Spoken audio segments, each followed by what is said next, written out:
Ah, reruns. A sweet and easy time for old players. Just an easy cash-in of yellow certs and intelligence certs. More than that, it's like having downtime without actually having nothing going on. You just run some auto-deploys and enjoy the match rolling in. Rerun shops are kinda small, but sure are welcome. Free stuff is always good stuff, but this is also a good time for newer players. It's an opportunity to put their hands on that beloved warfare they couldn't wait to grab. With Undertides, not only comes the beloved Gladia, the first 6-star welfare to be implemented, but also the record restore for Shideroka. I just had to mention her, because she's my favorite girl. But we won't talk about Shideroka today.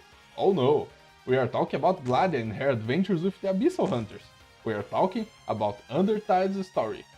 And our story begins with Gladia abducting Spectre, leaving Skadi in total despair if not by the short words left by the kidnapper, Salviento. Skadi of course goes right after her, to the Salviento, and on the way, he finds an old friend of hers, Jose. Being a man of culture and a complete weeb, all Jose wants is to see his friend in a cute cosplay, and so tells Skadi her clothes would bring to her the eyes of all Iberia. Thanks for the fanservice, Jose. We as readers have the first view of the Inquisitors, and I'll say, they do look a lot more intriguing when Sultvera Naves doesn't exist yet, but nonetheless, Skadi reaches Salviento and sees its population, they are all as weird as possible. But we have a saving grace in the middle of such weirdness. Anita, maybe the most beloved NPC in this event, points out Skadi's cosplay is strange and becomes her guide. Of course, Skadi doesn't want to be called a weeb, so she says she's a singer. And look, she even has a harp, in a case with a saxophone. But no joke, everyone here is weird. The truth is that Salviento's situation is dire. All the population is starving, waiting for the sea to bring food to the shores, following the church's teachings. And about the church, Gladia seems to be scheming with the cult, bringing Spectre under the bishop's orders. What the cult teaches is that every 100 floods the people will receive food from the sea, and should give a sacrifice in exchange for such fortune. And just to leave noted, they choose the sacrifice by drawing a red shell from a bow. We then see your favorite Inquisitor showing up, as naive as ever, and she attacks Skadi out of racism, just because Skadi is a Niger. She thinks that by being a Niger, Skadi is responsible for what's going on in town. It just so happens that she's not that wrong, but she's not right either. Thankfully for Irene, Skadi doesn't want to hurt her and simply dodges her attacks and runs away, just like Predators did to you in Sultifera. The High Inquisitor shows up and tells Irene that she's no match to Skadi, take on his sword and clash. Being actually skilled, he injures Skadi, but she just wants to run, and she does. But Irene has to be Irene and for some reason follows her. But Skadi now has bigger problems to deal with. She senses sea terrors approaching. They start breaking doors and windows, and what a better moment than now to say subscribe to my channel to see more in the future. Or no, in reality, this is a great moment for Skadi to be a badass and say, they are looking for me, and go outside and deal with all of them. After that, she explains to Irene that sea terrors are drawn by her blood, and they can evolve and spread rapidly. But of course, being Skadi, she really tries to be as creepy as she possibly can when she's talking. We are also brought to light on how big the sea terror threat really is. You know, there's sea surrounding everything. Just wait until you see the expanded map they have shown in CN. But it's been too much nice talk from Skadi. It's time for her to be depressed again and go away saying she's a threat and don't want anyone to be hurt because of her. That's just how Skadi is. At least Anita is a sweetie and tells Skadi she doesn't want her to go. And Skadi is all like, stop! You're not a child! But teaches Anita how to ferment seaweed to make alcohol. Next morning, food appears in the shores.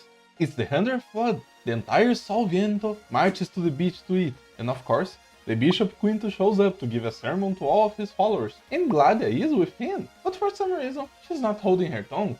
Woman, you are offensive. He meets Skadi and they talk a lot without saying anything. But Skadi has a huge revelation from that talk. She notices that she is indeed an Abyssal Hunter. Looking like an anime protagonist, aren't you, Skadi? Both of them follow Quintus to the church. They descend the stairs to the ocean floor, and there they find Spectre, sleeping in a vat of water. Quintus reveals he has been conducting experiments on Spectre. He found out she is immune to Originium infection. Yes, she was made a lab rat. You Spectre lovers can hate on Quintus all you want. Large quantities of Originium injected into her, and no signs of infection. Just like you, Skadi is pissed at Quintus, not only for messing with Spectre, but also for making Salviento take on that pact with the sea. All of them being slowly transformed into sea terrors by eating them. She's also pissed at Gladia for bringing Spectre here. Do we even get the reason why Gladia brought Spectre?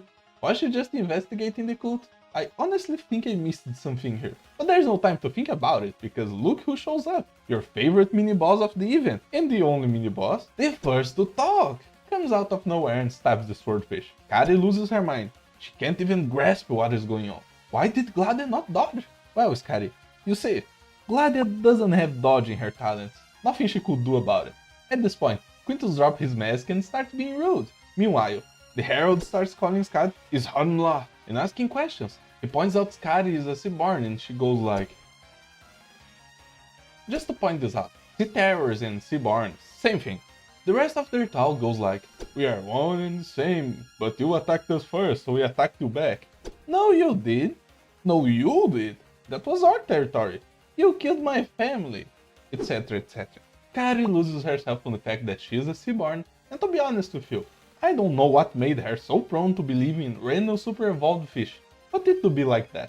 She's also lost on how many of her own kin she killed in the past, and starts to doubt her entire past and her actions. She starts to think from the seaborn point of view, looking at Aegir, the nation, as her enemies. But the Herald tells her she did nothing wrong, man, and what she did was to survive. And survive is good. Nice touching moment. But Gladia wakes up from her puddle of blood and pierces the overgrown fish. Looks like she let herself get stabbed just to show how cool she is. Is she cool? You tell me. Because I will tell you. This woman knows how to insult, calling the Herald pathetic for not evolving to withstand her lance. But in reality, the Herald only wants to do seaborn things and assimilate everyone, so Gladia proceeds to kill it. Quintus, oh, you are still there. Not having other options, decides to take the matter on his own hands. But not before Spectre wakes up to join the fray. Although the situation is not the best. Gladia is gravely injured, Skadi is struggling to keep up with her feelings, and Spectre has no weapon. But not all is lost, because would you look at that? Skadi's saxophone was actually her sword and Spectre saw. Who could see that coming? Quintus explodes his head into the boss we all know, and we have a nice battle scene, followed by the bishop realizing how pathetic he really is, crying in agony and trying to escape for his life, but ultimately dying to the hunters, knowing that, in the end, he was useless.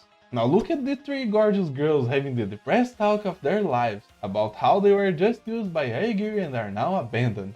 But it's not like they care or anything. Baka. And Sea Terror show up. It's the Quintus followers, but Kotsit comes to the rescue and burns everything. And you know what that means? When Kau appears, the discourse soon follows. But she says something important. She wants Iberia to rise again, so that mankind can be prepared against the sea. Also, she decides to stay as a prisoner of Iberia in place of the hunters, because Mr. High Inquisitor guy really wants a prisoner. In the end, Skadi goes back to Salgento for a last meeting with her precious new friend. But of course, Irene comes to end the fun, and also to apologize, and to tell Skadi her cosplay was useless. Irene goes away, Anita says her goodbyes, and then runs out, saying someone needed her for something. And this being Arknights, we can't have a happy ending. Kari sees a red shell. So sadly, the promise to meet her again will not be fulfilled. Our last scene is a prelude to Sultifera Navis, with Gladia talking about finding the ship while pitying herself for deciding to become a seaborn. Those are gills. The seaborn lore is a big deal for the world of Terra, and a big writing challenge. It's not simple to write an impending doom scenario, and I really hope we get satisfying conclusions in the future. But for now, I hope everyone have a very nice day. Peace out.